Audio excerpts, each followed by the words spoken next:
एक बच्चा जो हमारे पास बैठा है ये रोहन गुप्ता, ये इस बार आरएमसी सेलेक्ट है, आरएमसी में सिलेक्ट हो चुका है। पवार डिफेंस एकेडमी के बच्चों ने काफ़ी हर साल की तरह इस बार भी बहुत अच्छा परफॉर्मेंस किया है। स्कोर कार्ड को देखते हुए हमें लग रहा है कि 20 से 22 बच्चे इस बार फर्स्ट काउंसलिंग में निकल जाएंगे। उनका स्कोर काफ़ी अच्छा है।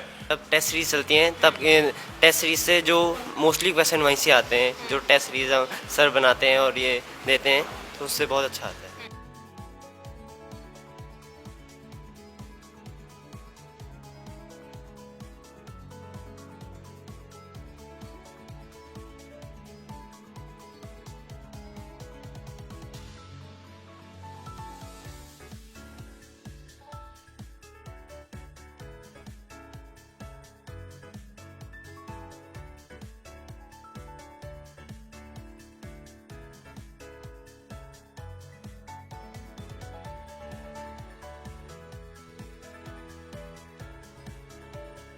नमस्कार, आप देख रहे हैं रुड़की हब और मैं हूं आपके साथ मानसी। और मेरे आसपास आपको बच्चे भी दिखाई दे रहे होंगे और बोर्ड भी दिखाई दे रहा होगा। तो जी हाँ, मैं आपको बता दूं कि हम द पवार डिफेंस एकेडमी में आए हैं और ये बात किसी से छिपी नहीं है कि पवार डिफेंस एकेडमी का कंट्रीब्यूशन एजुकेशन सेक्टर में कितना ज्यादा है।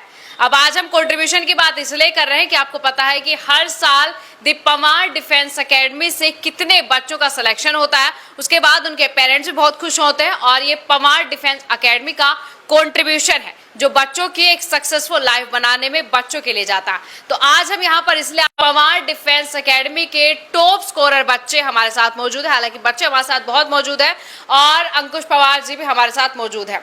अब क्या कुछ रिएक्शंस बच्चों के रिजल्ट के बाद उनके पेरेंट्स के आए हैं और कैसा एग्जाम रहा, और जैसे मैंने बताया कि टॉप स्कोरर बच्चे दी पवार डिफेंस एकेडमी में है, सो सब कुछ जानेंगे। अंकुश पवार जी से बात करेंगे, उसके बाद बच्चों से भी बात करेंगे कि क्या अंदाजा उन्हें लग रहा है, कैसा उन्हें एग्जाम दे के लगा, या फिर और जो आने वाले बच्चे हैं वो उनके लिए क्या कहना चाहिए, क्योंकि ये अपने आप में बहुत बड़ा अचीवमेंट है कि टॉप स्कोरर बच्चे दी पवार डिफेंस एकेडमी से निकलते हैं। आप देर ना करते हुए अंकुश पवार जी से पहले बात करते हैं, फिर बच्चों से बातचीत करेंगे।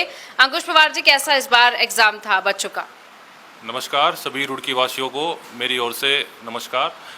और पवार डिफेंस एकेडमी के बच्चों ने काफ़ी हर साल की तरह इस बार भी बहुत अच्छा परफॉर्मेंस किया है। एक बच्चा जो हमारे पास बैठा है ये रोहन गुप्ता, ये इस बार आरएमसी सेलेक्ट है, आरएमसी में सिलेक्ट हो चुका है और ये आज हमारे साथ है। और ये हमारे पास 3 साल से पढ़ रहा है। पहले सैनिक स्कूल में भी सिलेक्ट हो गया था, उसके बाद इसने आगे ट्राई किया, अभी आरएमसी में इसने क्रैक किया है। तो ये पूरे क्षेत्र के लिए बहुत गर्व की बात है, क्योंकि आरएमसी एक ऐसा इंस्टीट्यूट है जहाँ पर पूरे इंडिया से एक बैच में सिर्फ 25 बच्चे लिए जाते हैं। तो उनमें से एक रोहन गुप्ता का नाम होना बहुत ही गर्व की बात है।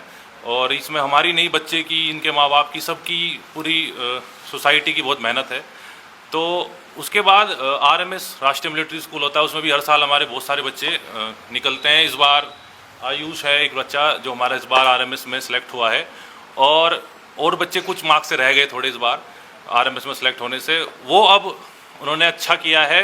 सैनिक स्कूल का हमारा रिजल्ट आया है परसों, तो उसमें भी स्कोर कार्ड आया बच्चों का। तो स्कोर कार्ड को देखते हुए हमें लग रहा है कि 20 से 22 बच्चे इस बार फर्स्ट काउंसलिंग में निकल जाएंगे। उनका स्कोर काफ़ी अच्छा है, अच्छी रैंक आई है पूरे इंडिया में उनकी। तो जैसे चिराग त्यागी हो गए, 283 मार्क्स है उनके 300 में से, 277, 272 और 265, 250 से अबाव बहुत ज़्यादा बच्चे हैं 6th क्लास के एडमिशन के लिए। और 9th में भी 350 से अबाव कुछ बच्चे हैं जो सिलेक्शन के चांसेस जिनके काफ़ी अच्छे हैं। तो लग रहा है इस बार 20 से 25 बच्चे हमारे सैनिक स्कूल में क्रैक कर जाएंगे, हर बार की तरह। पिछली बार भी इतने ही बच्चों ने क्रैक किया था, इस बार और 2-4 बच्चे ज़्यादा रहेंगे जी। अंकुश पवार जी, हर बार ये बच्चों का जो नंबर है ये बढ़ता जाता है, क्या द पवार डिफेंस एकेडमी की स्ट्रेटेजी है, क्योंकि एवरी ईयर आपका जो बच्चों का नंबर है सिलेक्शन का, ये बढ़ता ही जाता है? ये इसमें बच्चों की भी मेहनत है, टीचर्स की भी मेहनत है, क्योंकि सिलेक्शन हो रहे हैं तो और एडमिशन आ रहे हैं, तो बच्चों की संख्या बढ़ रही है। अब संख्या बढ़ रही है तो ऑब्वियसली सिलेक्शन जो रेट है वो बढ़ना ही बढ़ना है। और हम भी अपने आप को अपडेट करते रहते हैं, अपग्रेड करते रहते हैं। पहले हमारा एक सेंटर था, हमारे रुड़की में ही 2 सेंटर हैं, एक गणेशपुर में है और दूसरा हमारा दिल्ली रोड पर है। तो उस वजह से बच्चे काफ़ी हैं और टीचर्स, एक से एक टीचर हमारे पास साथ लगे हुए हैं। इस वजह से जो सिलेक्शन रेट है वो अच्छा होता जा रहा है। और भी इसको और अच्छा करने की हम कोशिश कर रहे हैं कि इस बार और 50 अबाव बच्चे इस ईयर हम सैनिक स्कूल में निकाले, ये हमारा टारगेट है इस बार। RIMC में भी 4-5 बच्चे निकले, RMS में 10-12 बच्चे निकले, ये हमारा टारगेट है इस बार। ठीक है। अंकुश पवार जी, जब आपके स्टूडेंट्स एग्जाम देकर आते हैं तो क्या सबसे ज़्यादा मेजर रिएक्शंस आपके पास क्या आते हैं कि सर इस बार पेपर बहुत अच्छा था या फिर थोड़ा मॉडरेट था? क्या कुछ रिएक्शंस आपको ओवरऑल देखने को मिलता है? रिएक्शन डिपेंड करता है एग्ज़ाम पे। जैसे इस बार एग्ज़ाम थोड़ा मॉडरेट था, पिछली बार इजी था, इस बार थोड़ा मॉडरेट था। एग्ज़ाम भी पैटर्न चेंज होते रहते हैं, उस हिसाब से मेरिट भी ऊपर नीचे होती रहती है। लेकिन जो बच्चे अच्छी जिनकी तैयारी है, अब एग्ज़ाम इजी हो या हार्ड हो या मॉडरेट हो, जिनकी बच्चों की एग्ज़ाम की तैयारी अच्छी है वो सिलेक्शन ले जाते हैं, अपना सिलेक्शन उनका हो जाता है।